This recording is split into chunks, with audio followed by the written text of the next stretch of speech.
I'm pulling this into session right now. I pledge allegiance to the flag of the United States of America and to the republic for which it stands, one nation, under God, indivisible, with liberty and justice for all. Yes. Public forum, do we have any signups? Nope. Okay. You want to go into announcements? Yes, I do have a couple of announcements. So we have the announcement of the retirees and their celebrations. So I will send those to you in an email too, so you can just kind of take a look at their your calendars and see if you can pop in. They are during the day.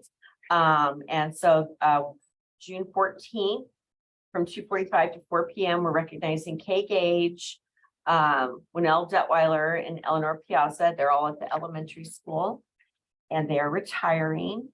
And then on May 24th, we are recognizing Steve Buchheit, who's retiring, and his little celebration is 2:30 to 4. So they're more kind of like drop-ins and open houses. We are also scheduling our end of the year celebration. And so when I get that finalized, I will send that with you along with this information via your email. So you have it and can look at it. I know Angie will be out of the country, but I'll be with you. Yeah.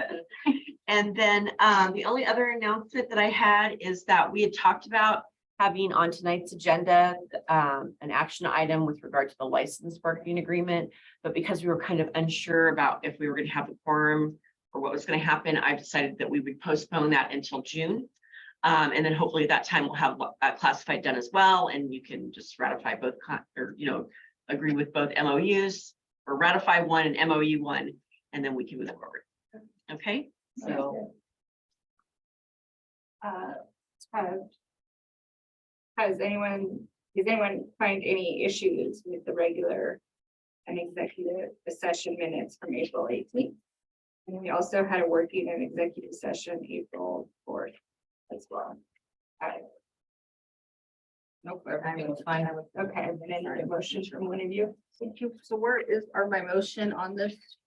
Where do I read it from? So if you have your consent item, look up on top there, see where that is, the proposed motion, and then that helps you figure out. So when you say, Oh, I'll just do that, yeah, and then use this. Yeah. Got it. Okay. Proposed motion, move that the Jervis School District #1 Board of Directors approves the consent. I'm gonna guess Jervis School District #1 School Board working in executive session. Meeting minutes Thursday, March 16th, 2020. 16th, 2023. And I have April. It's April. well, okay, I have two, right? Because I have March on this one. I have April 18th. And then I have April 18th, 2023. I think You have the regular session and then I have a working session. I have a working executive session April 4th, a regular and executive session April 18th. Can the chair make the motion? No, I have a question. Is that date wrong, Sandra? I'm looking. Because mine is From like, the old one? Yeah, if you look at the 5th page of the packet, at the top there, it does say March 16th. So maybe no, it should be April. okay. Okay. It was April 4th. Yeah. So Yeah, it should be April. So we need to correct the minutes to reflect that these are the April 4th minutes. April 4th, okay. And then you can Make my motion. make your motion. We don't need, do I need to make a motion to correct? You could say, I move that we accept the minutes with the corrections as noted. I move that the Jervis School District #1 Board of Directors approves as corrected, the Jervis School District #1 School Board working and executive session meeting minutes Thursday, April 4th, 2023. Okay, do I need to do all in favor? Aye. Great, I have it.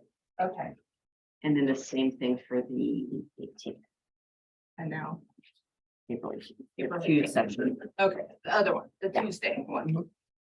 Okay, so Move that the Jervis School District Number One Board of Directors approves the Jervis School District Number One School Board regular meeting minutes from Tuesday, April 18th, 2023.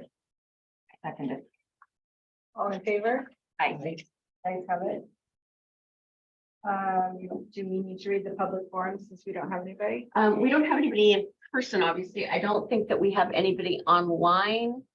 I think these are just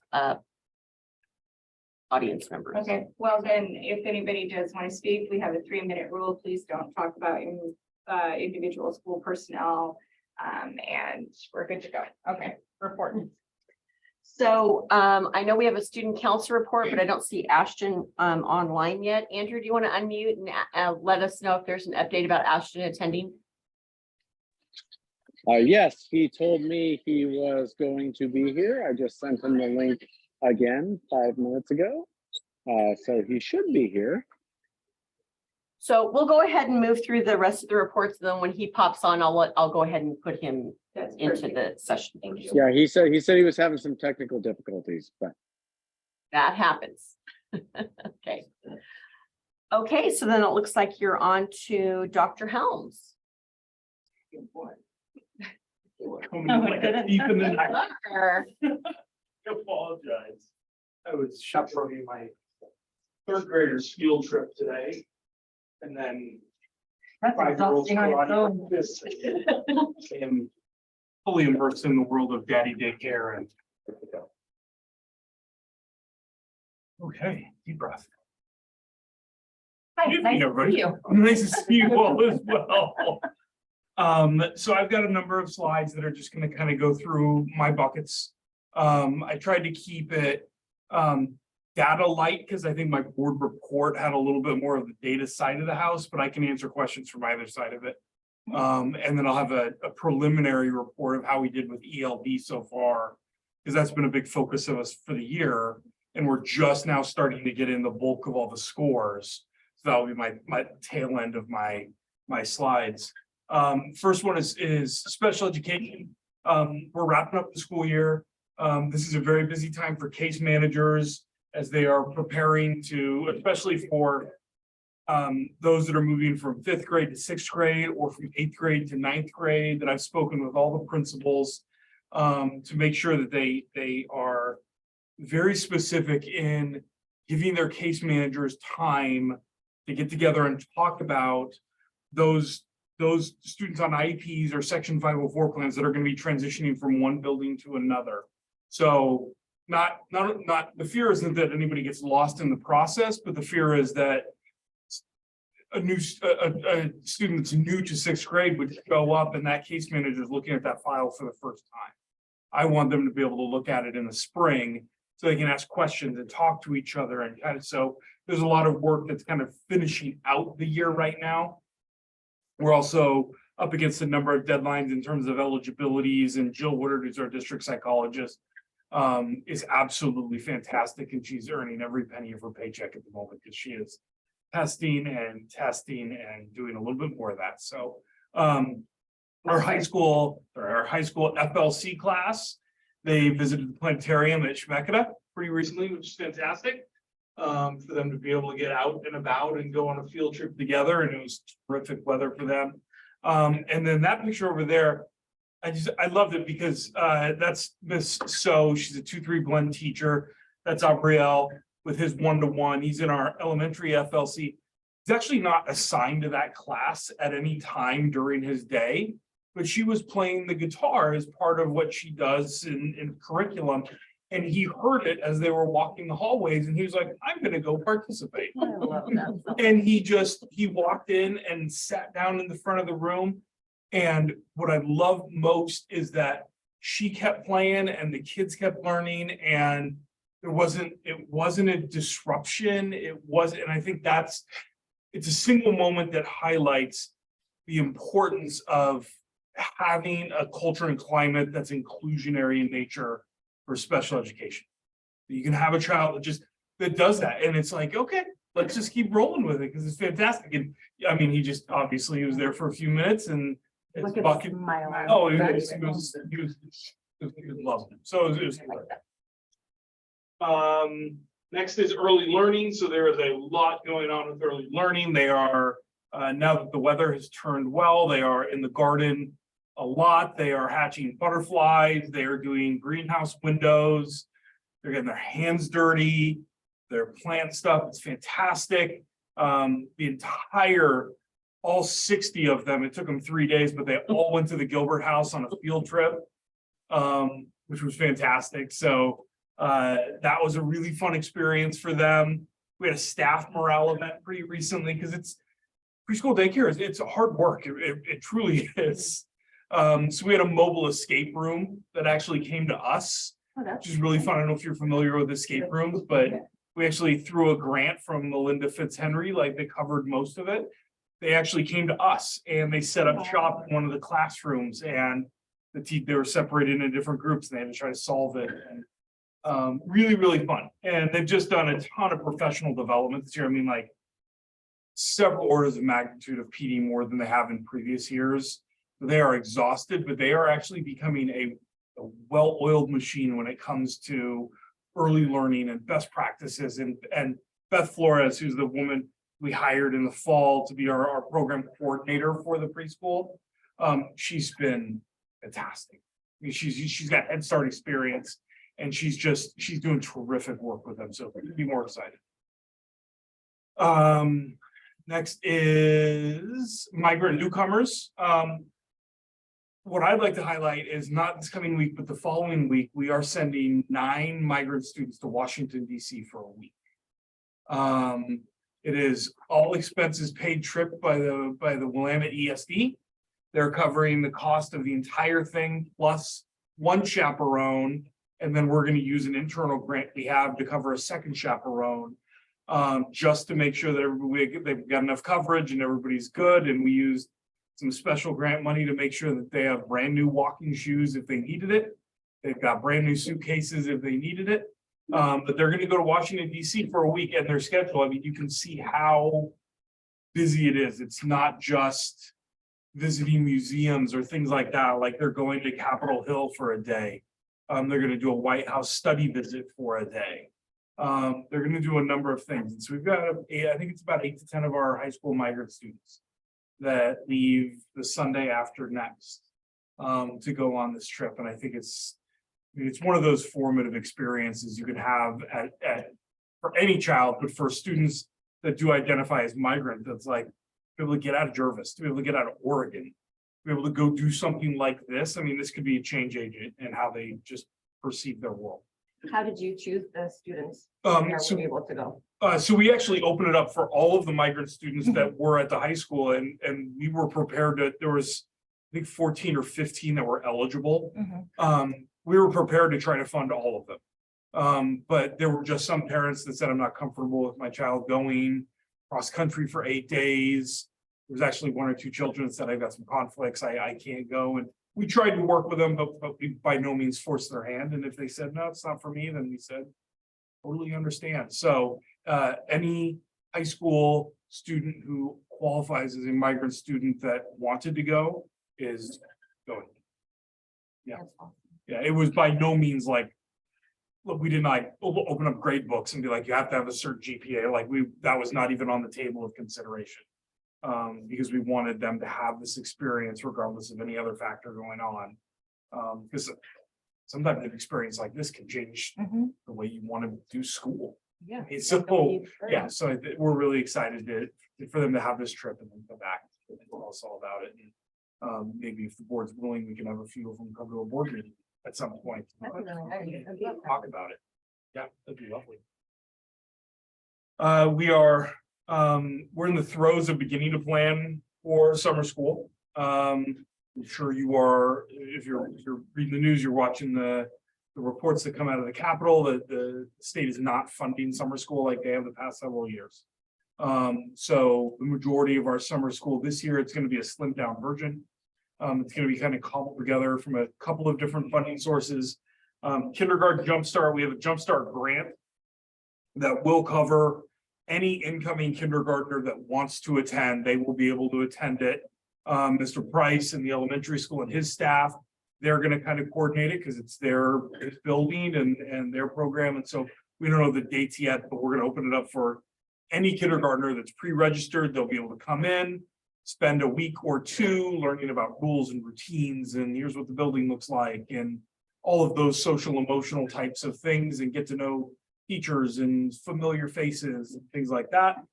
We'll have a grant from the ESD that's going to cover our migrant students grades 1st through 8th. And that's going to run the majority of July. We're still going to narrow down the dates.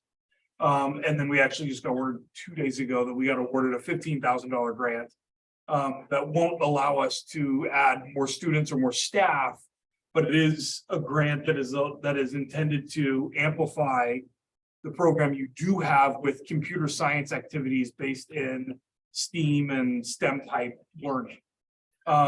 Which I think for that group of migrant students in a very small learning setting can actually be very powerful. So I think the stigma of having to speak up in large groups is going to be gone. There'll be a lot of their peers, a lot of their friends, they'll be in smaller groups, much more comfortable to kind of explore those things that are a little bit unfamiliar to them.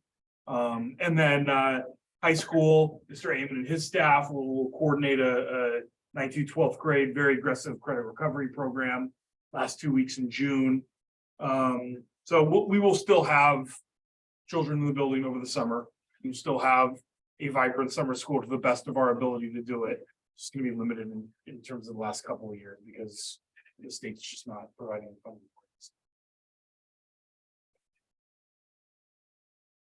I think this slide and then ELD. So nursing school-based health center, we are within about 2 weeks of Orchid Health signing their letter of intent to be our sponsor, which is really terrific. We've already reached out to IBI Consulting, which has done a lot of the architecture build-ups and stuff for kind of the pre-grant and grant work.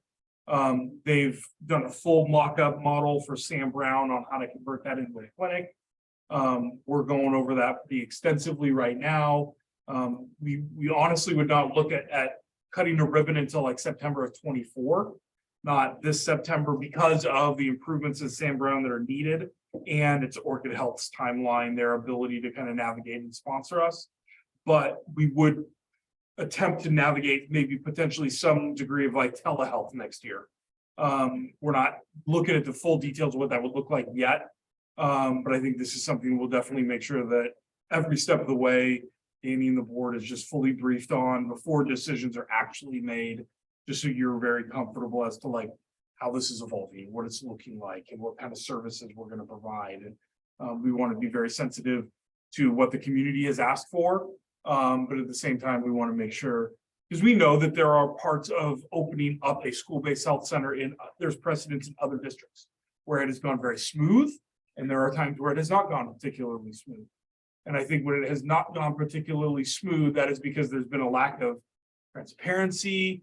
There's been instances where the board and the superintendent may just not have known everything that's going on. So they may have felt blindsided on certain. So like, I'm very resolved to make sure that like every step of the way, we're informed. You can ask questions if you need it. We're making sure that the superintendent is informed. We're making sure that the community is aware of what we are doing and that they have mechanisms to provide feedback. We've got a survey going out sometime in the next couple of weeks to just gather more feedback and what questions do you have? What concerns do you have? Those kinds of things. I was talking to the pediatrician today who works out of Salem Kaiser, who runs his own practice, who, if we can't get this up and running this next year, he, on his own dime, is willing to really consider coming in and doing sports physicals, at least for the 23-24 school year for those students. They can't afford them on their own. And then counseling, we're closing out the year. I think I'd be remiss to say that everything is rosy in my world. If you read the newspapers, if you read the articles, like it's a challenge out there, and our counselors are fantastic, but they are exhausted. I don't believe that in our district environment, I'm very confident this, that it hasn't risen to the level that a lot of other districts are having to do. Because we're small. We are, and we know the kids, and our teachers care in a way that like, Yeah. you know them as a person and you can see things coming in advance. It doesn't mean that everything's perfect, obviously, like what is, but I would say that our counselors have worked really difficult hours and cases and students this year to serve them and to serve their needs. And so we're really looking forward to just kind of figuring out how this year is going to end. And then myself and the counseling team are actually going to meet probably twice over the summer to really kind of strategize what is the data at the end of this year telling us, because that is one of our district goals. School number 1 is around SEL and those kind of things. And then how's that going to inform our work for the 23-24 school year in a way that is just very strategic? Because I think that we can rest in a dynamic where we're both very optimistic, but we're also still a little nervous as to what next year's going to bring. And so we kind of need to play in that space at the same time. I think the mental health issues have been blown up in the last couple of years. Yeah. So I can only imagine the kind of strain that they're under all the time. And we see it, and it absolutely is. It's a challenge, and that's one of the harder things to navigate, because it's oftentimes it kind of goes back to a conversation we had previously about disabilities. Something like a physical disability you can see versus something like dyslexia or something you can't see, but it is still a legitimate disability. And so it's much harder to put a Band-Aid on something you can't see. And it's hard to articulate, especially for some of our kids. Yeah. But our counselors, they really do care, and They're they're doing a good really job. good at what they do. But so we feel, at the end of the day, we feel blessed. For sure. ELD, so like approach the bench. Couple of slides here to close it out. And I know there's a lot of data here. So what we initially focused on, almost the majority of all the batch data for the scores came in on Friday. So like we really have only had a couple of days to like really start to dig into this. The first kind of levels of ELD that I'm really analyzing is the writing and the speaking parts, because that's, if you think about there's 4 domains for our ELD. There's writing, there's speaking, there's listening, and there's reading. Most of our students can get listening and reading throughout their entire day. But to be able to speak is something that a lot of our ELD students don't feel comfortable doing in their mainstream classes. And writing is something they don't typically feel comfortable doing. So in our ELD classes specifically, we really focused on those 2 things. And so that's kind of what we're analyzing right off the bat initially. And you can tell this is elementary here. For our writing levels, only 6% of our ELs actually reduce their scores, but we have 96%, 98%, something in that range, 94%, either maintained or actually increased by at least 1 ELD level. And you know, at first when I saw that, and I'm thinking like, we were so all in on this, even though I knew this is a 3-year plan. So like momentum, it takes a little bit of time. Newton's first law, like objects at rest they want to stay at rest unless they're acted upon by an outside force. There's my high school science stuff coming out. And so we knew that there have been several years, even pre-COVID, where our ELD numbers were actually sliding. And so to be able to not just plateau, but to reverse course takes a fair amount of energy and action. And I think if you look at where we finished in terms of the percentages here that either maintained or grew, especially when you look at the holistic averages of like SBAC and how many students, like what those scores might come in at historically, like I think this is reflecting very well that after year 1, like we stopped any level of slide that was happening. And we either slowed it down so we can start picking it up again, or we actually are picking it up again in just 1 year, which is pretty tremendous. And then in the middle school, I can see the same thing. 90% of their kids, either that growth slowed or it is taking off again, and you're getting the same numbers there. So especially for the speaking and the writing piece, which was a really big focus of ours in the dedicated ELD blocks, we absolutely saw like positive scores. I mean, we're seeing like, even in some of these blocks, like 0% of our 2nd graders and 5th graders are like drop levels. Like in those grades, they all took off in some capacity. Is there typically a reason why some of the children go backwards? Is it like home life? Is it just certain things that are affected by what's. Sure, yeah, I mean, there's a lot of variables. If you can think about, I would say two things. You know, if this in third grade, if they had a bad year for a variety of reasons, social, emotional, and behavioral reasons, and you know, that just may be affecting how they do across the board. The speaking piece is kind of a complicated one, because they have to speak into a microphone. And so, like, you can imagine a lot of people, even adults, like if you're going to be recorded on a test, Yeah. like, I mean, there's a lot of people that don't feel comfortable doing that, let alone kindergartners and first graders and second graders that are still learning the language. And then it's just a test on a single day. So that's also kind of a complicated piece where you have to take the data in context a little bit. That if you catch a second grader who's not having the best week, and then you put a microphone in front of them and say, all right, prove what you've learned for the last 6 months. They just want to put their head on their table. Right, I mean, like, and so like, that's why we did a lot of incentivizing ahead of time and really trying to build up their morale, and because we wanted them to feel good and positive about themselves, because you can imagine just small variables can really impact this red area where it's just like, I don't want to take a test today. I just don't feel like it. I'm going to speak softly into the microphone. And then if the computer can't pick it up and then it's not graded very well, that's the grade they're going to get. And so it's again, like we're not looking at this with rosy glasses and saying like everything's like, I would have loved to have seen a little bit more growth in at least one level. But again, like this is a 3-year plan. If we can see momentum, I think the momentum grows exponentially for us. So like as you start to pick up steam, like in a locomotive, like as it's getting faster, it gets faster and faster and faster. And so I don't think it's going to be linear growth as much as I think next year we'll see significantly better growth. Next slide is, I'll just explain this real quick. State averages are up here and then district school averages are kind of down here. This is 21-22 and this is 22-23.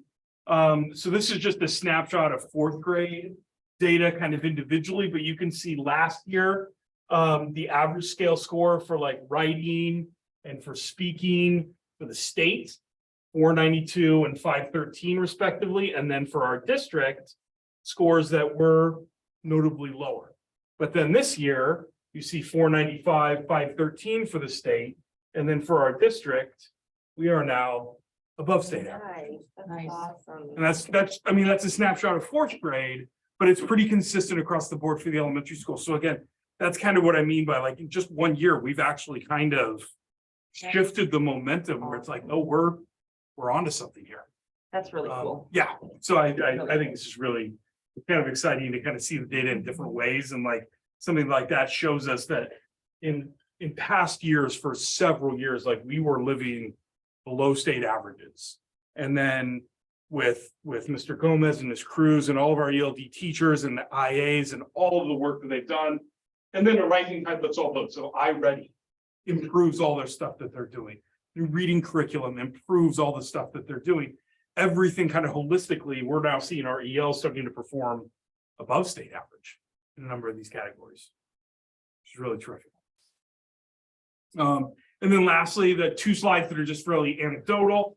We're seeing a lot of the early data indicating that the elementary school is on track with improving our scores, looking at reading and writing.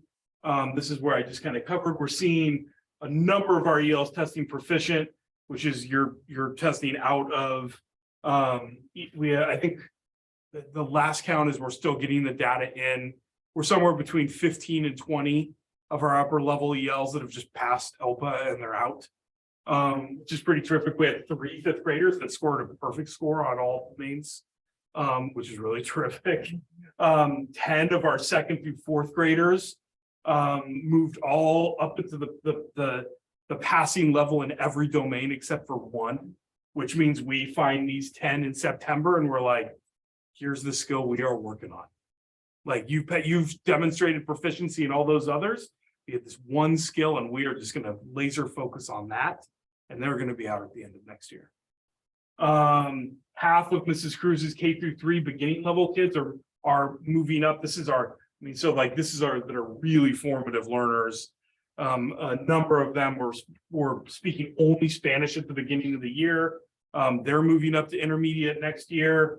More than half of Mr. Gomez's kids are all moving up to advanced next year. And that's the elementary school. And then I think last slide, high school. I asked Liz Lopez to just kind of give me 2 anecdotal pieces. She told me about a newcomer student who again would be coming into us as a student who spoke very little, if any, English at all. Most of the year, we offered after-school tutoring for our newcomer students. Most of our newcomer students are going to score in 1s. Let's say your lowest of 1 through 5 on a scale of test.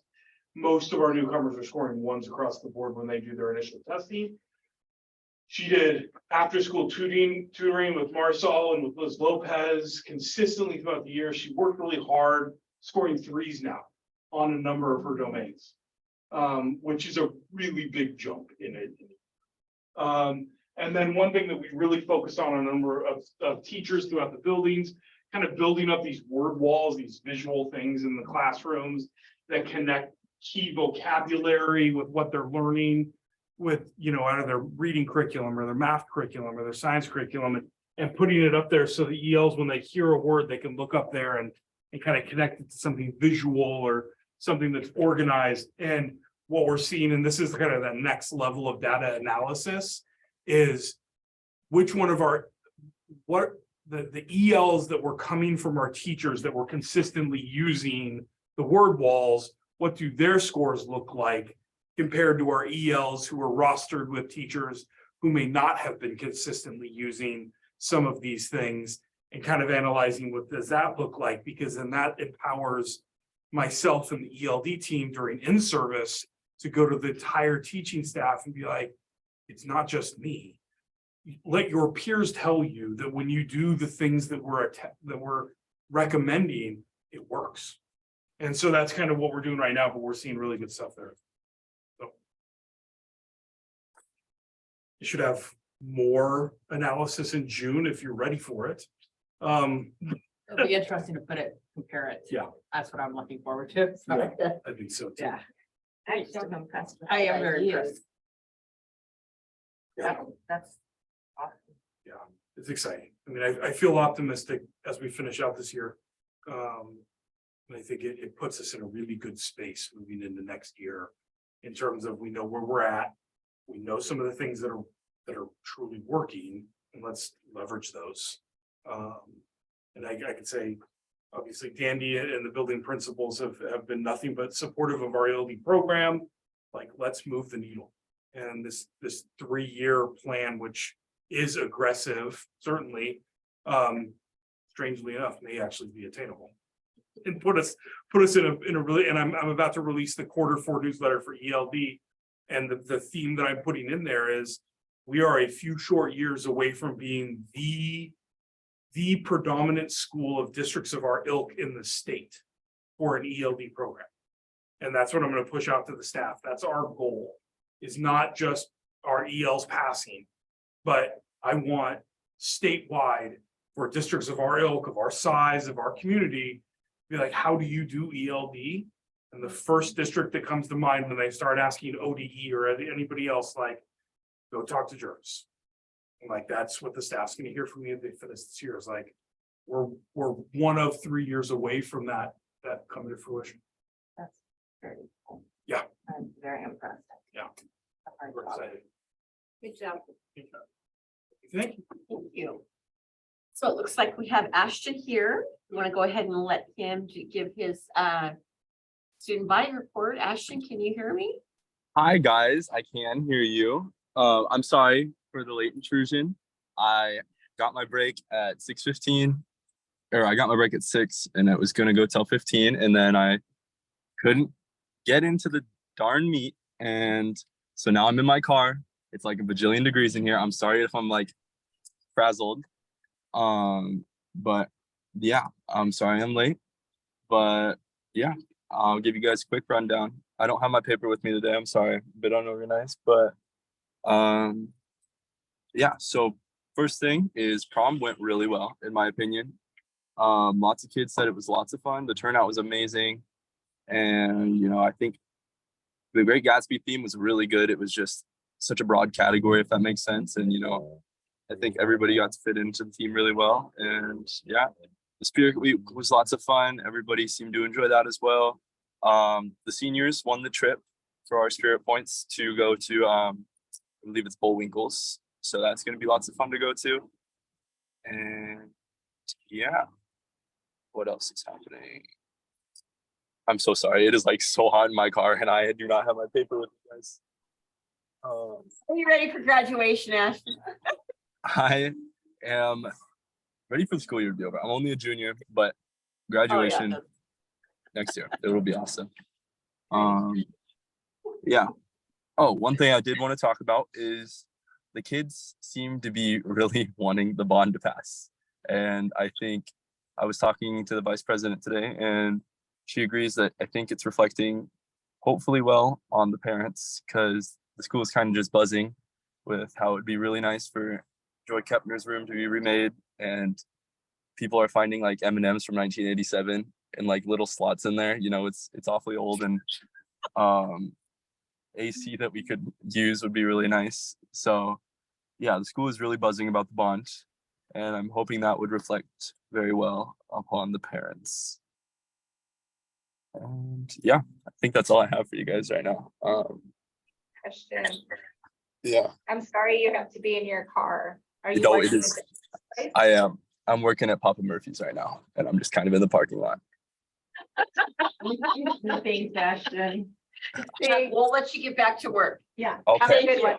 you too. Thank you guys. Ashton, thank you so Yeah. much, buddy. Of course. All right. Thank you guys. Bye-bye. Bye. Remember, I'll get killed. Customers will get extra seasoning today. Okay, we have Karen Davis up next for the. Karen, did you need me to show the board packet up on the screen or are you? Not unless there's questions. Okay. Questions about it.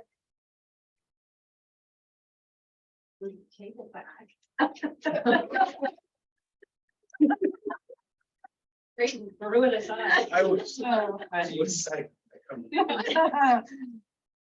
Okay, well, just, you know, I reported in my report regarding page 28, just that we exceeded our budget for, the year-to-date local sources, which is primarily the taxes that, you know, had that go a little higher than expected.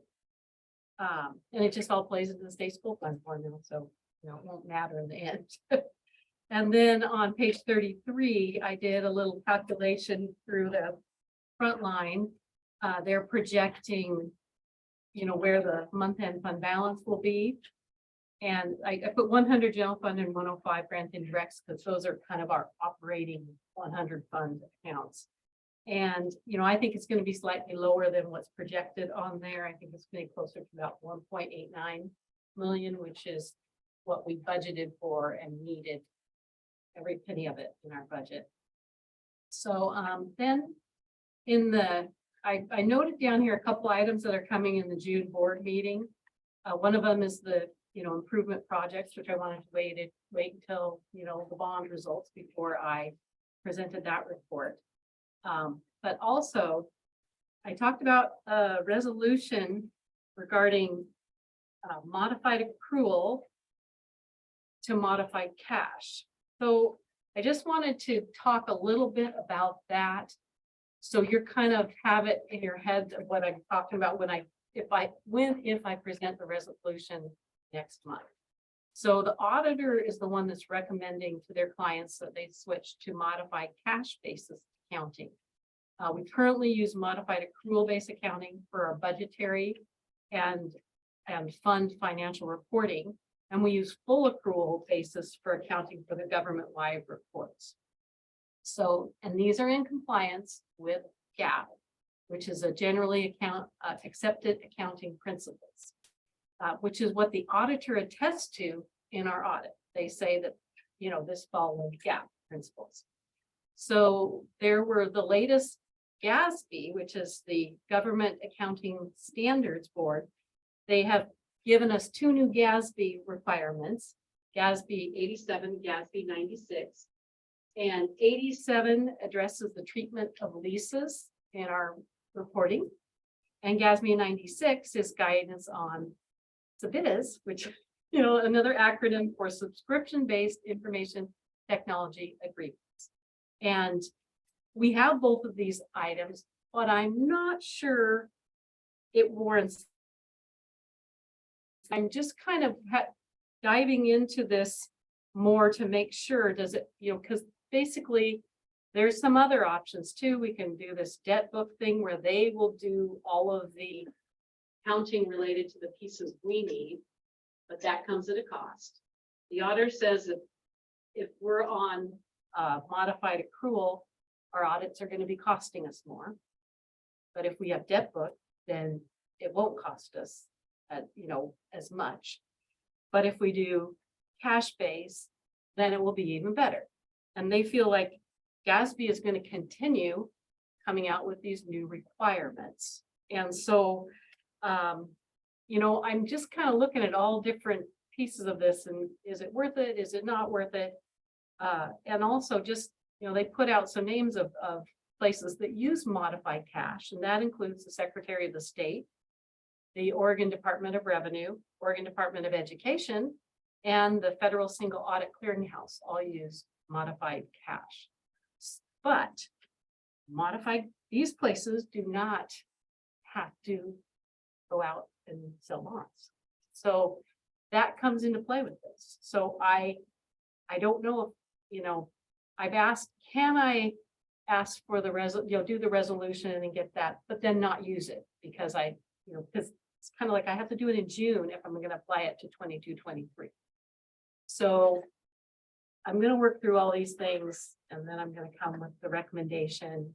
And I just wanted you to kind of know, what I'm dealing with and why, I'm waiting till June. So do we have a lot of leases? I mean, I realize that I believe that they were saying operating leases no longer, you had to kind of capitalize some of those. That's what they were saying. I haven't done financial stuff for a while because the department I'm in. But is that part of that, what you're doing here with? our copiers throughout the district are on the 5-year leases. Okay. The only other thing that I think we're not gonna have to report as a lease is the energy grant loan. We did it like a lease, but it really is a loan. And when the first year we had it, the auditors, which are not these auditors, they recorded it as a loan.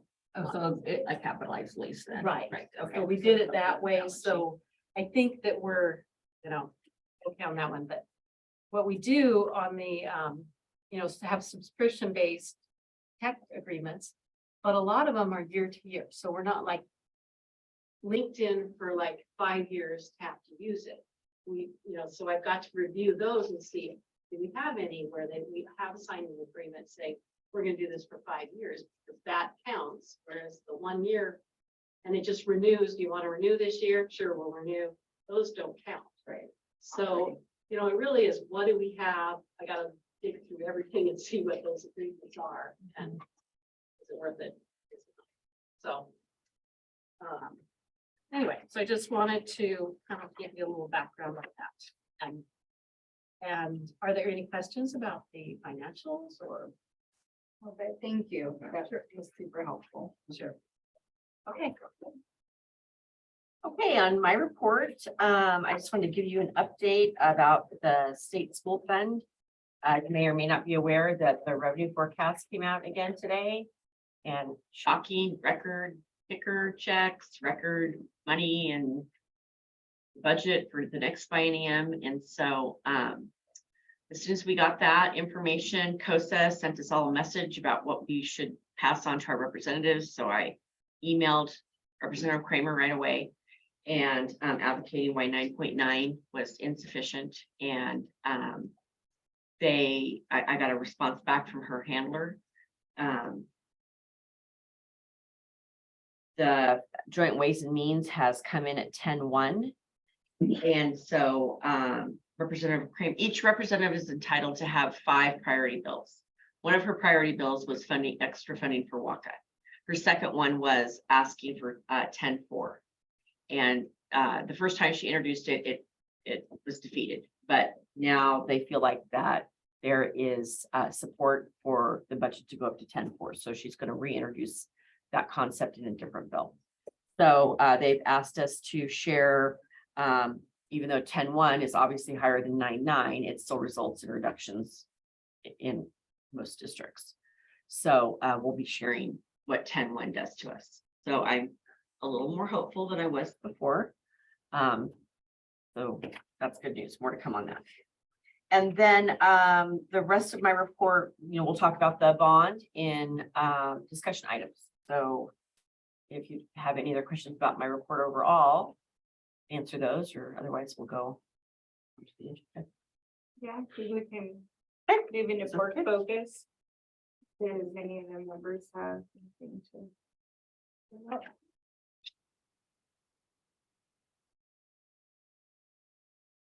I just have one thing, and it's a parent that called that wanted her homeschool child to walk at the graduation.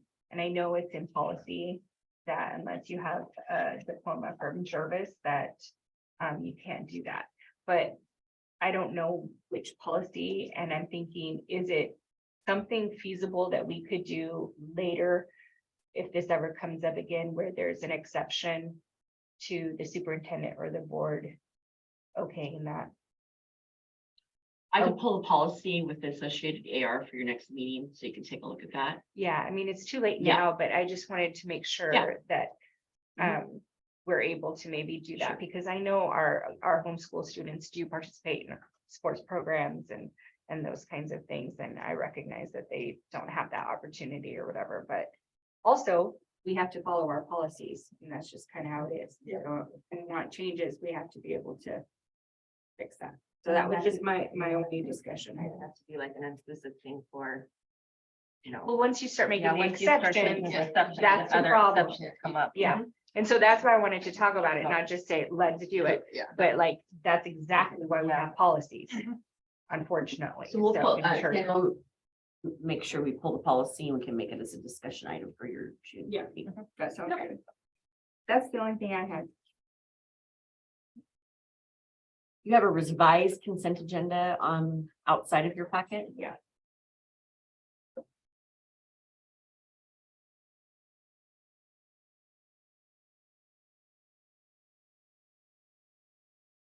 The only thing I wanted to highlight is 7.5.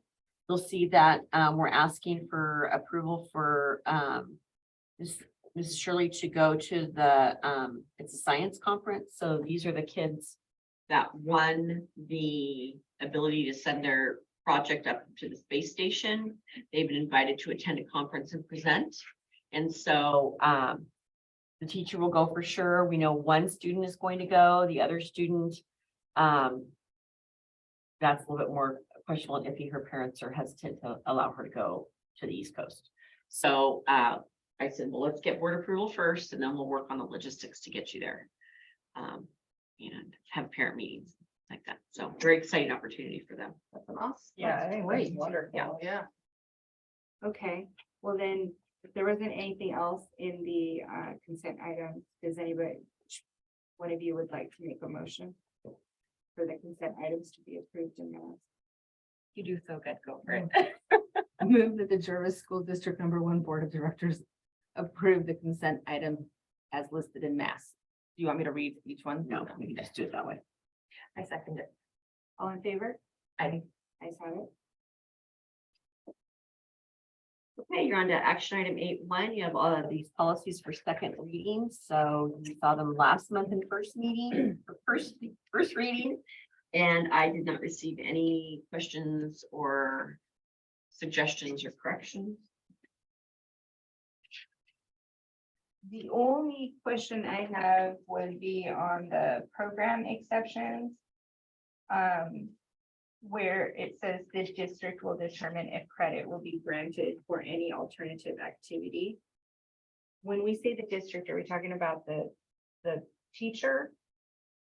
The district has rules that help the administration, including the teacher, to determine if what the student has done or submitted meets credit requirements. It's not just a teacher looks at it and assigns it in the grade book. Okay. It's an actual process with the form. That has to be for alternative of, Mhm. okay. And then if the parent doesn't not want, when they submit the excusal request, is that in a like a letter format, or is there some form that they're using? It's it usually generates with an email. Okay. And then if we need to go to, if there's a form associated with it, then we need to give them the form as well. Sometimes there's not a form that goes with it. Okay. That really was the only thing that I could find on these.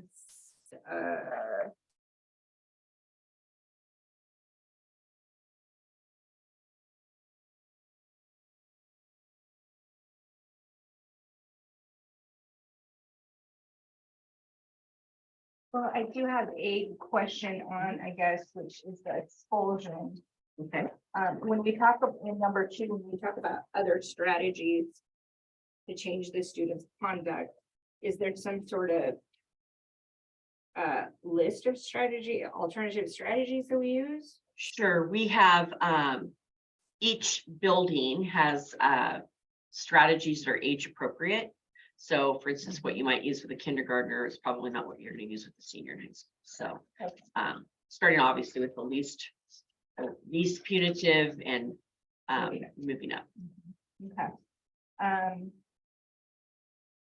That's it. So I'm good. If you guys don't have anything else, we could probably put those in. Oh, except for there was one weird one, on public complaint. Maybe that got fixed, but it's like 1, 2, 3, on the 4th, paragraph, which is like one sentence. The timelines may be extended upon written agreement between the district, the complaint. It should be Complaint. and, Okay, can you just add that? so yeah, we can make a note of the correction.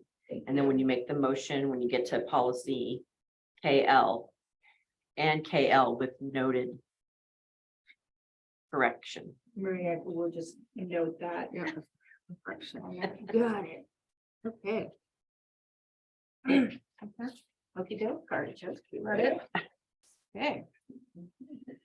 Move that this Jervis School District #1 Board of Directors approves the changes to the policy EHB, IGBHD, JGE, JEC, and KL as noted and corrected as shown in the action item 5-23-8.1. I second it. All in favor? Aye. Guys have it. Okay, up next, we have your textbook adoption for math and English language learners. We have Dr. Atwood here tonight. And I will be sharing her PowerPoint screen. Bonnie, can you hear us? I can. Can you hear me? We can. Hello. Good evening. Let me give me just a second, Bonnie.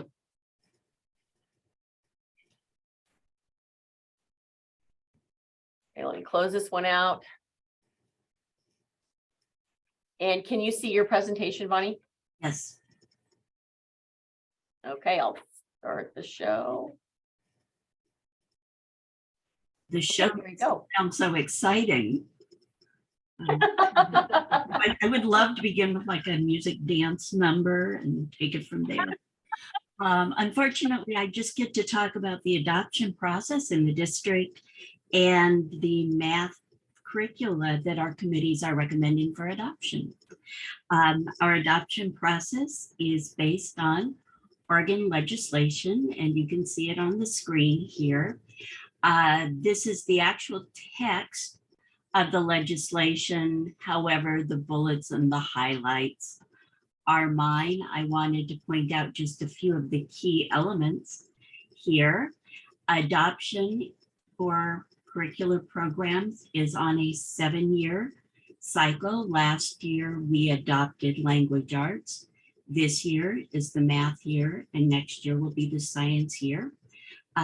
the state will allow a district to automatically be granted up to 2 years now, so that they can take additional time to establish what they really want and to select the best program for their needs. When we look at instructional materials, they need to be free, so at no cost to the student, and they need to be appropriate.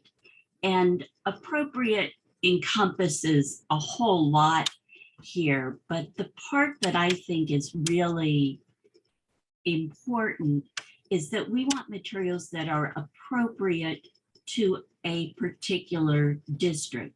So when we're adopting math materials in Jervis, we're not looking at a program that's going to work in Eugene or in Beaverton. We want materials that are deemed appropriate for Jervis School District. Anything we need, anything that we adopt needs to meet the requirements of the National Instructional Materials Accessibility Standard. This is a provision of IDEA, the Individuals with Disabilities Education Act. And that says that materials need to be available to students with print disabilities. So anytime a student has a visual impairment, a student could need a larger font, a student could need text provided in Braille. Those materials need to be available in sufficient number. And at the same time, materials are available to every other student receiving those materials. We are required to adopt materials that attain district program and course or grade level goals. Jervis School District has some specific district goals, and I'll talk about those in just a moment. But as far as program, course, and grade level goals go, those are mostly having to do with the state instructional standards. We want our curriculum to reflect recent knowledge, trends, and technology in the field. We all know those jokes about the 20, 30, and 50-year-old books in the nonfiction section of the library. And we don't want that to be the case with our instructional materials. And there's a huge body of research that shows how important the choice of a curriculum is, that it substantially impacts student learning, and it impacts teachers' instruction. And that is why the state makes provisions for districts to adopt high quality current materials every 7 years. And finally, we are required to include citizens and parents in the adoption process. Questions? So I mentioned that the district had some specific goals. Our district adoption goals are to work towards aligning our curriculum, grades K through 12. This is something we want in all content areas. This is what we are working on in our scope and sequence documents, and we want instructional materials that support this. We have a high population of students who are learning English. We want to ensure that our instructional materials are going to support their language growth and at the same time support their ability to learn the content matter in their courses. We want to ensure that the programs we adopt mirror our student population.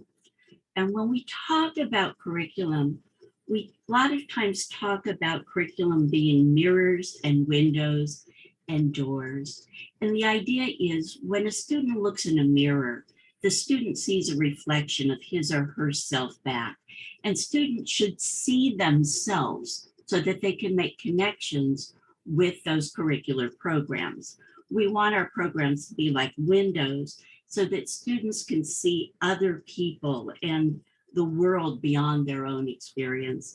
And we want curriculum to be doors, a way, an opening, a means for a student to move out into the greater world and work towards achieving their own goals here. So it is really important that our programs mirror our student population.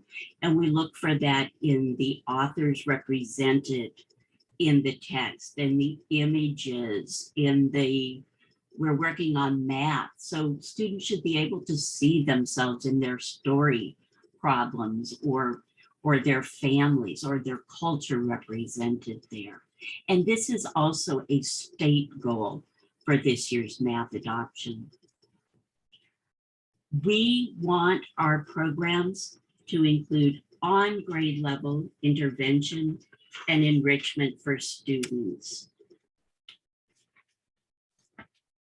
If a program is not accessible to a student, it's not equitable. So we need to have programs that allow for students who need to learn skills that they've not previously mastered, skills that are necessary for accessing their current curriculum, to be exposed, to be retaught, to master those skills when they're moving into the current program.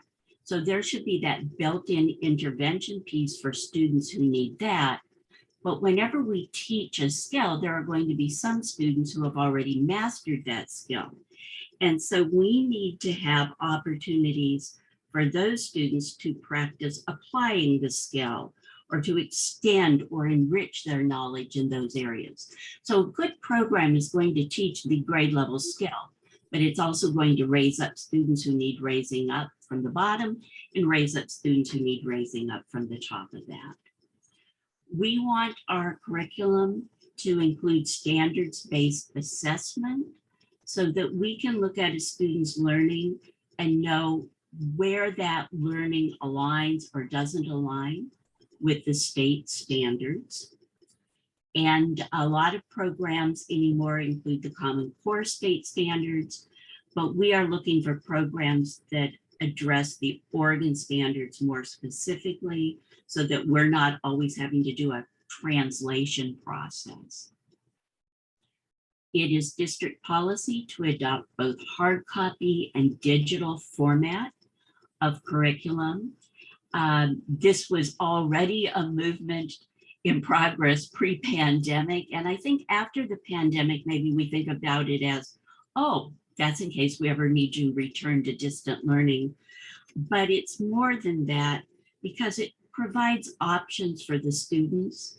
And curriculum that has digital components also offers many more options for the instructor because you're not limited to what you can just fit into a 300-page textbook. It prepares the students for future education and for careers where much of the work they will be doing will be digital, and they need to know how to access digital material and use digital tools. And it allows students to receive real-time feedback and support on their work. And the programs are getting much, much better at doing that and about differentiating students' work while they're actually moving through their assignments. And our last requirement here is that we, whenever possible, select materials from the Oregon Adopted Materials List. The state has a rigorous review process, and it ensures that any materials that we are taking time to look at as part of our adoption process have already been vetted through that process. Questions?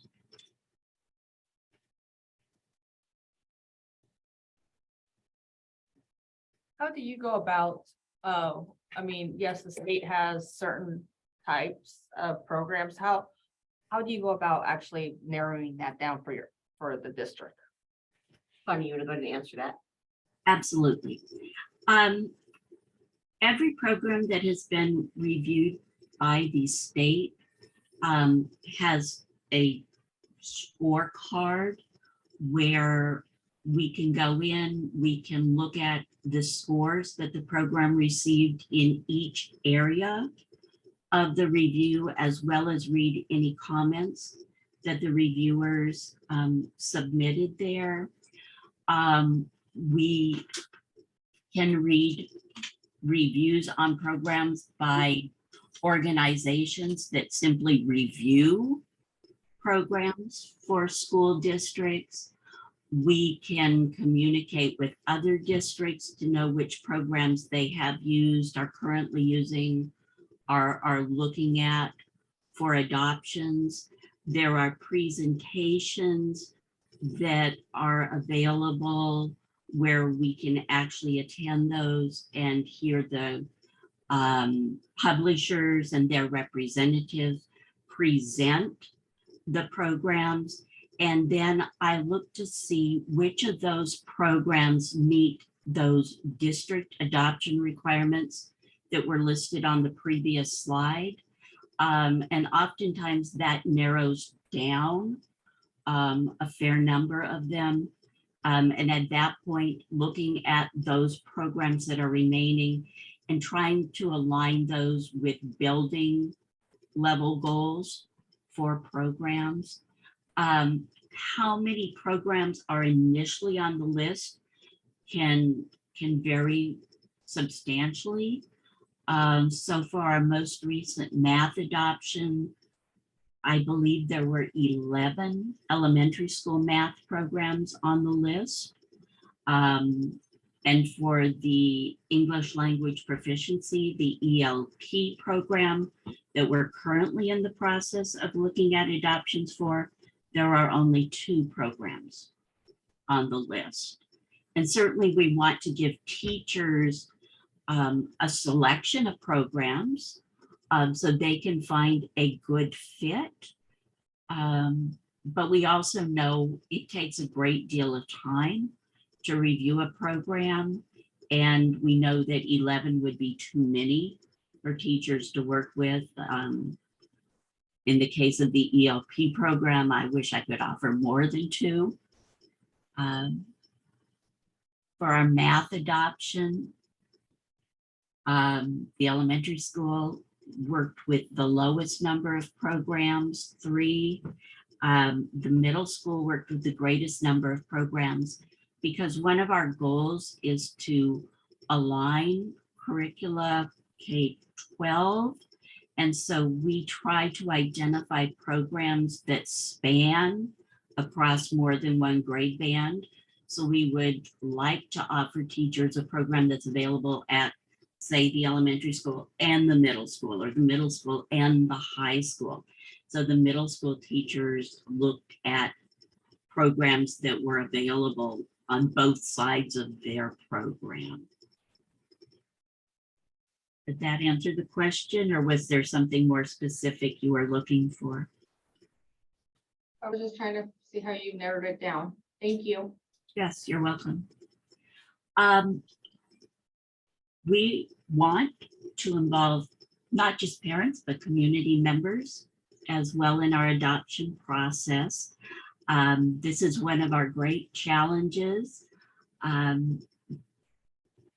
Our staff sitting on these committees are available for meetings really immediately before the school day, not so much during the school day, because that would require substitutes, or immediately following the school day. And that's a time frame that's challenging to parents and community members, many of whom have jobs during the traditional workday hours, or who need childcare if they have younger children during that time.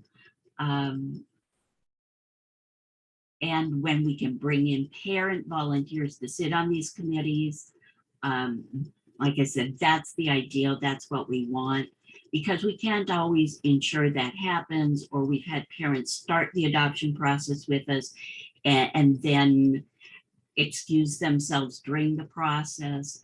What we absolutely do every time is we make the programs, the materials available for public viewing and for comment. We want our committees to invite as many different perspectives in the selection process as we can bring in. So try to include an administrator, a special education teacher, an EL teacher, a counselor, and I've invited to participate as many grade level content area teachers who want to sit on the committee. Once the committee has reviewed the programs, decided which program it would like to recommend, we put the materials in a place, make public announcement, invite that feedback on them. And after that time period, we move the recommendation to the school board for adoption. Next slide. The next few slides here regard the programs that we are adopting or hoping to adopt. The first here is Envision Mathematics. This would be our elementary school grades K through 5 program. On the left of the screen, I've included comments that were made by individuals on the elementary school adoption committee. And you don't need me to read those to you, but I thought it might be helpful to mention what I especially liked about the programs. And one of the things that really impressed me about the Envision Mathematics is how it helps students connect math with their lived experience. And I think a lot of times students don't see math as something that's relevant to their daily lives. One way Envision Math works is it uses something called 3-act math. And if you've not encountered that before, it's something that you can easily Google on the internet. It's a whole lot of fun. It's 3-act like a drama would be. So in act 1 of a play, you're introduced to a problem. And in 3-act math, students watch a short video clip that introduces a problem that can be resolved using math. In act 2, students collaborate and come up with as many different ways as they possibly can to resolve the problem. And then they share all those different methods that they have discovered. And then in act 3 of a drama, the problem is resolved. And after students are done sharing their solutions, there's a short video clip that shows a way that the problem can be solved. So the students readily connect with the scenarios in the video clips. It gets them talking about mathematics. It shows them that math has a place in their life, that there's more than one way to find the solution to a math problem, and that they can do math, because so many students have it in their minds that there are students who can and students who can't do math. And all of that is the introduction to whatever concept, skill, or strategy is going to be taught in that particular unit. On the right here, we do have a price quote for this program. So for the print materials, the digital materials, both for students and for teachers, for professional development for the program, and for shipping and handling of the program through Northwest Textbook, the total price is $96,335.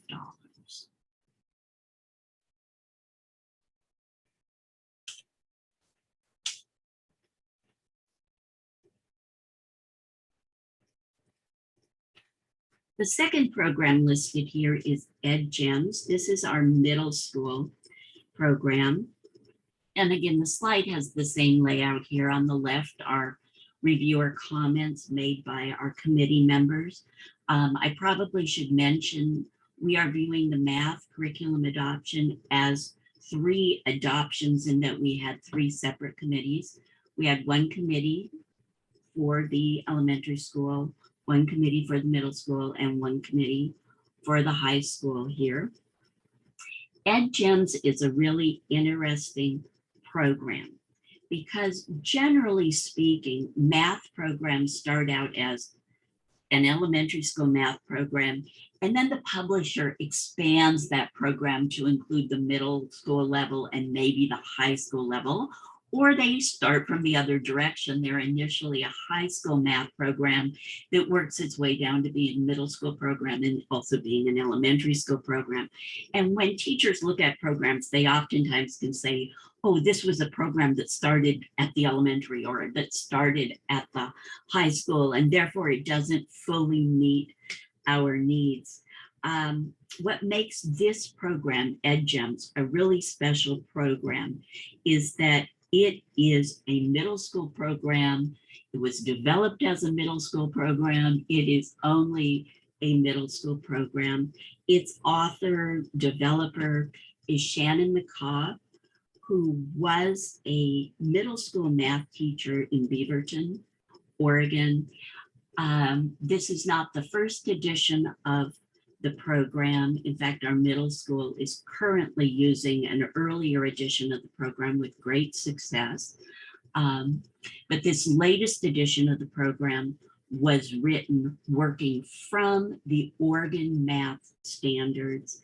And as a teacher from Oregon, an author, a publisher from Oregon, Shannon McCaw works really hard to build relationships with the districts that use her materials. And our middle school math teachers talk about Shannon McCaw as if she is their best friend. I had the opportunity this past summer to attend math professional development in Oregon City with our middle school and some of our high school math teachers at a Shannon McCaw workshop. She knows the teachers, she recognizes their needs, and she is really accessible to them. Shannon McCaw is the only author of a textbook that I have ever met who gives teachers her personal cell phone number and expects them to call her when they have questions. And our teachers are really excited to be recommending this program.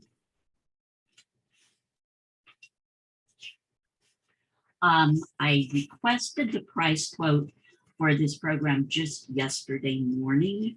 I was waiting for our middle school teachers to finalize their choice of which materials they wanted us to purchase.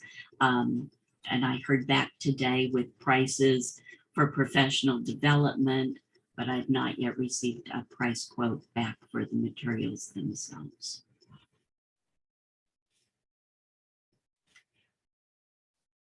The high school math adoption committee would like to adopt Reveal Mathematics. The AGA after that stands for Algebra 1, Geometry, Algebra 2. The state of Oregon requires students to complete 3 years of math at the high school level. Algebra 1 is the lowest level of math that is considered high school level math. So that's where they begin their state level curriculum materials review, and then they review materials for just these 3 years. So the state recommended only a few math programs that went beyond Algebra 2. And for McGraw-Hill, we looked just at these 3, the Algebra 1, Geometry, Algebra 2. The state making substantial changes to its math program. They are releasing a public information toolkit in the fall, and our district will be using those tools to educate students and teachers outside the math department, parents, community members around those changes. And they decided they would like to have additional time to review math materials for classes beyond Algebra 2 And we are going to spend time working on that project next year. Reveal Math is McGraw-Hill's newest math program.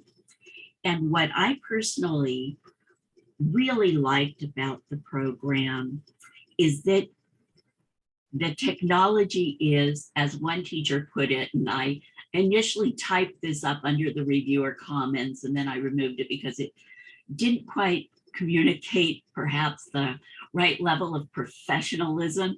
But I think I want to quote the teacher now. The teacher said the technology is way cool, all caps, exclamation mark. I think the technology really supports the way that high school students do school. Would you carry around a math textbook if you had your entire math program on your phone? And this program allows students to do that. Or would you,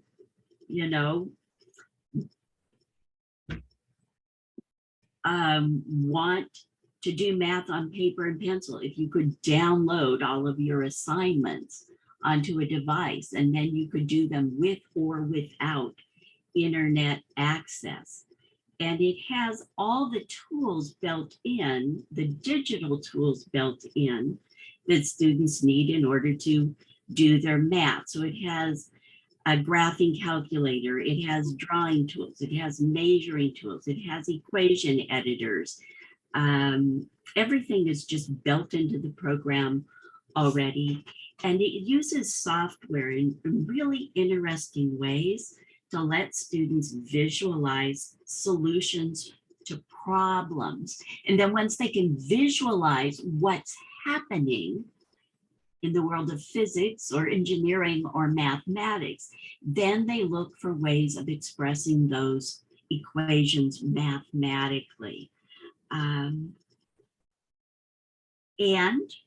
as they're working their problems, the software gives them immediate feedback on wrong answers. It can give them hints and clues, or it can actually work through and explain the problem for them step by step. And then it will use a logarithm to generate a new equivalent equation so that the student can practice that equation and receive credit for it. And it allows teachers to use those logarithms in very interesting ways.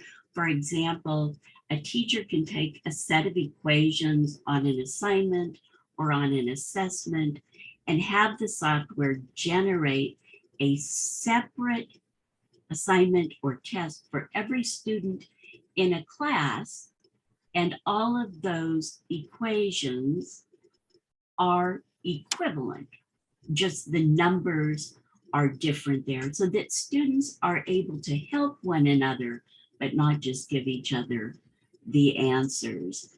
And I know there's sometimes reluctance to move to a program that uses a lot of technology. This does still have a traditional print book for students to use if that's how they want to do their math. But we know that students moving beyond high school into careers, into secondary, post-secondary education are going to need to be able to work digitally. Students moving into the workforce are going to need to be able to work digitally. So this seems a good transition tool for students as well. And I just met with the superintendent yesterday. We were still talking about numbers of materials and how many students would likely be taking which class in math and how many copies of each of the materials we would need to purchase. So I have just submitted a new price quote request. And again, I do not have an actual price quote available at this time. One of the other features that's really exciting about McGraw-Hill's Reveal Math is that they have an online tool called ALEX, I don't remember exactly what ALEX stands for, but ALEX is used for student assessment and instruction. And it works in tandem with the Reveal program. So it allows us to have additional features that we can use for assessing students, identifying where they are skill deficit, pre-teaching those skills to students before they actually begin instruction in a math unit, and monitoring their growth as they go along. The other thing ALEX does is work as an independent math diagnostic. This past year, we adopted iReady so that we would have a district-wide K-12 adoption system to use for both reading, English language arts, and for mathematics. And I mentioned earlier that many math programs are developed, for elementary, and then they sneak up through the grade levels. Well, iReady was developed that way as a diagnostic. So it was developed and works really well at the elementary. It makes a nice, smooth transition into middle school, but it is still in the process of being developed as a tool for use at the high school level. And so we can use it as a diagnostic. We can find out which standards students have already mastered and which standards they still need to learn. But it only offers instructions for students through the 8th grade standards in math and reading. And that can be helpful for students who still need work on the standards from those grade levels, but it doesn't offer much support for a 9th grader who needs additional help with the 9th grade standards, or for a 10th grader who didn't master the 9th grade standards. And ALEX, which has been in ongoing development really since about, I want to say the 1980s, for a while now, has a really robust high school diagnostic and strong student programs, and they operate in a number of different ways. You can link them to adopted programs, such as the Reveal Math program the high school would like to adopt, or you can link it to other math programs with other publishers if the other publishers have bought into ALEX. You can link it to specific courses that were built digitally and exist only in ALEX, or you can use individual skills work within ALEX. So we see ALEX as benefiting our students in a number of different ways, and our high school math teachers would very much support adopting ALEX for use both as a part of their high school math program, but also as the diagnostic that we would use for monitoring our high school students' math levels and their math growth. And I have submitted a price quote. I submitted that the same time yesterday that I asked for an updated price quote for the Reveal Math, and I have not received that yet. I think that's our last slide. All right. Yeah. That's a whole lot of information. Do people have questions? That was a lot of information. I'm really curious about how much public comment or parent comments we get when we actually have this material out for folks to look at. Do we have sort of like a general ballpark of actual parents that are involved and actually looking at the information before we adopt something like that versus coming and complaining after? So I'm just curious, since we give that opportunity to the public. Thank you. That is a very good question. This is the 3rd year that I've been involved in adoptions with the district. And no, we're not receiving a lot of comments or feedback. At least during the Well, adoption. Yeah, you've been extremely transparent as the school has, and so it is a really great opportunity for folks to look at that. I hope that people will take advantage of that. But you've given us a lot of information to look at, so thank you. we have published that the materials are available for review at the district office. We published that on the district website. Sandra, can you hear me? Did we Yes. release that announcement in any other format? Yeah, so usually we do a press release. Excellent. Yeah, so the platform that I use, I believe, is connected to Facebook as well, so. So the opportunity is out there. Right. Right, when you log into the district homepage in the banner of announcements, it's one of the announcements that comes up notifying people that this opportunity is available. As far as the complaints we receive after the adoption, Dandy, are we receiving complaints after the adoption? I haven't received I programs that I've been part of, but that doesn't mean they're not happening. They maybe just haven't come to me.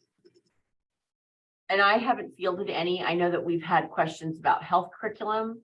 And also we've had parents asked to preview the types of stories or literature that students will be looking or exposed to in language arts.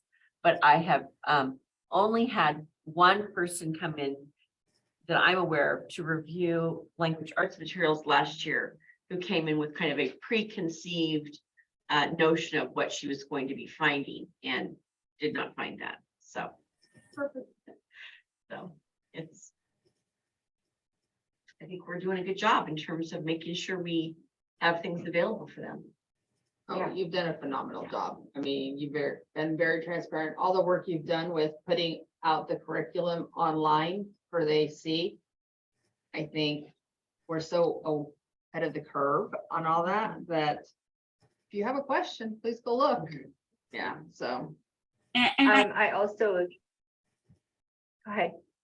I was just going to say, I think sometimes the media suggests that curriculum materials are something that in reality they are not. Anything that we're considering has already been stringently reviewed by the state, and it's just not that objectionable.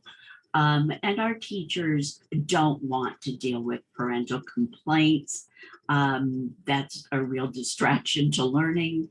And they're very aware of what a community might find problematic and are quick to bring that up for discussion in advance of the adoption.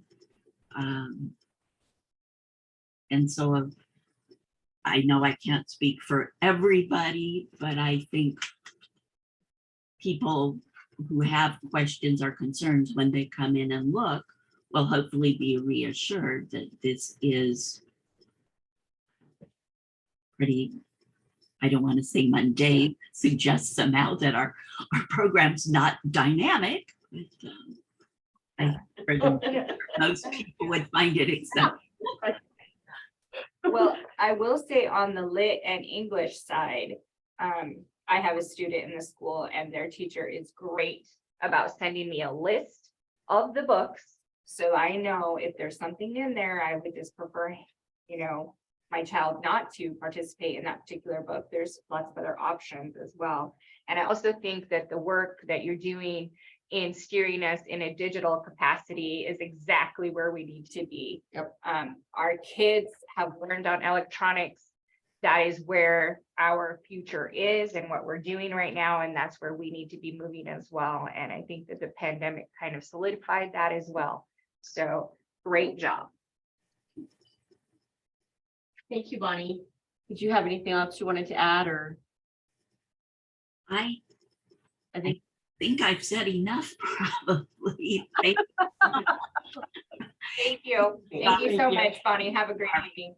our process and our proposals with you this evening. This is the action item for tonight. I rest assured that I have money out of SIA to purchase this. So, But I was gonna ask you. yeah, we've, in this year's budget of SIA, we've reserved $178,000, and with the idea that July 1, then I have another $178,000. So I will be able to finish the math adoption and also have a little bit of money left over to start the science adoption. So that's how we cover it every year. So You said it's an action item. Is this something that you guys, like, we have quorum here, I would imagine, even though we don't have a Henry, is there any issues? I hope I was very thorough. Yep, I do too. I am ready to make a motion. You are? Okay, Yes, then. thank you. Yeah.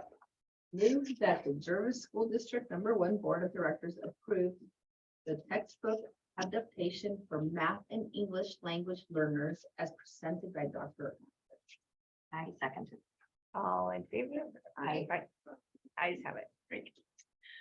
Okay, discussion items. So your OSBA scholarship applications, we did not get 5 with the first deadline, so we extended the deadline and we believe that we will have 5 by Friday. And so once we get the 5, or maybe there'll be more, I'll work with Henry to make sure that what we have, if it's only 5, meets, like they filled out the application and they meet the standard. If there are more than 5, then I'll create an anonymous screening process for Henry and I to evaluate. But I anticipate that we should be ready to, or be able to make the decision next week. And we'll notify the counseling department so that it's ready to go for the high school senior award ceremony. Perfect. So that is done. Okay, so the bond update. I texted you this morning about what the results were from 10 o'clock last night. But when I got to work this morning, I then pulled up the results again because I could not remember exactly what they said about the release for Thursday.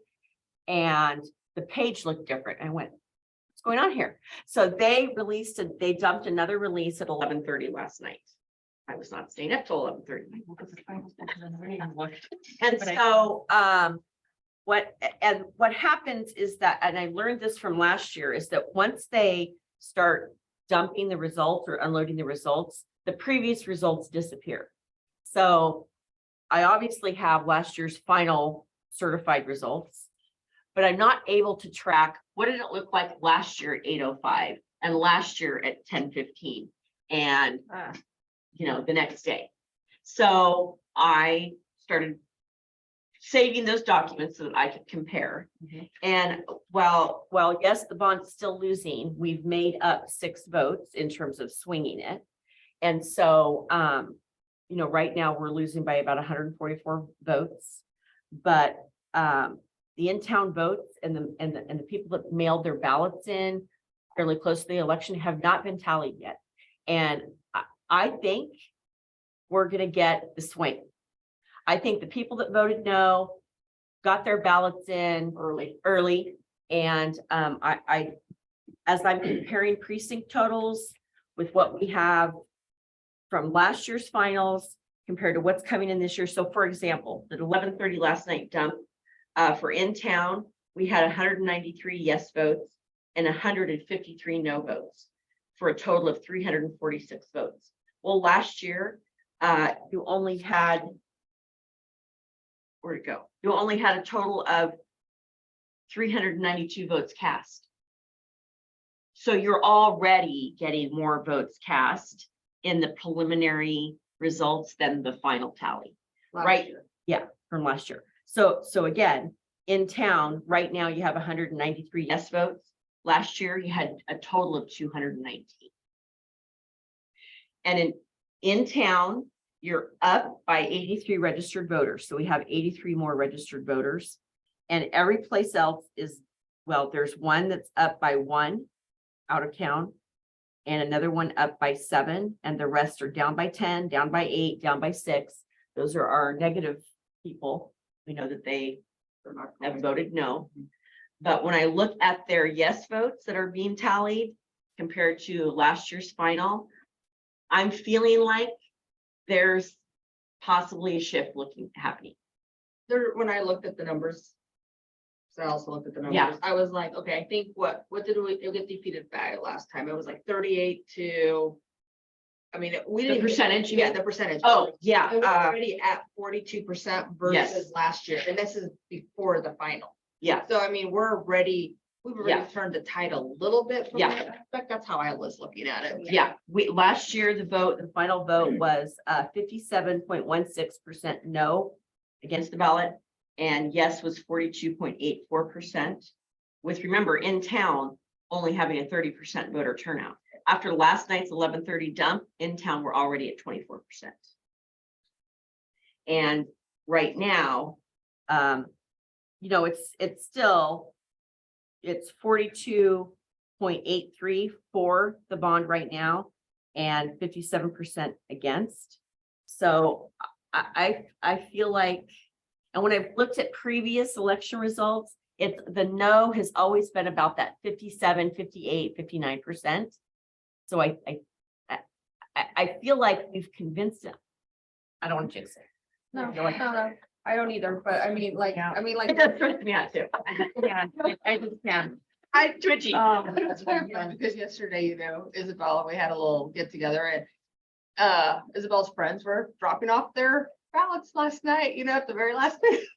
We had the kids lined up. Yeah, I don't know if you saw the face. Oh, I sent the picture.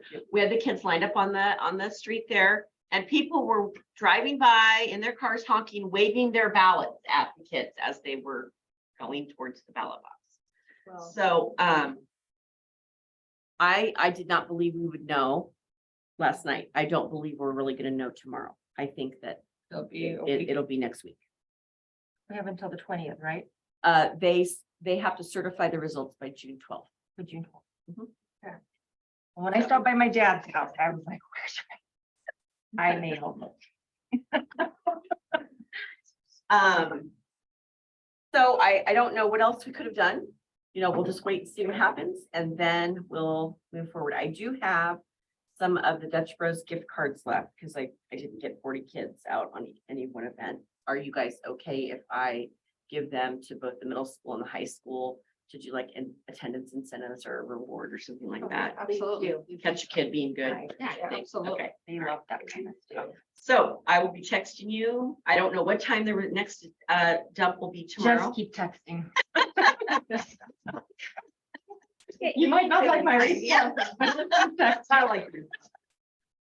I'm gonna have to text you so that Okay. we can make sure Okay. that we're. I don't know what's connecting. going on. Okay. My phone's been acting. Okay, very good. Okay. One of my comments I had to delete before. Oh, well, I'm gonna say, I don't see anything about. Did we have anything else before I adjourn and then go into executive session? Nope. Okay, all right, then I adjourn this meeting. And you're gonna call us into executive Oh, session yes. under, it's on page 1 of your packet. It gives you the language.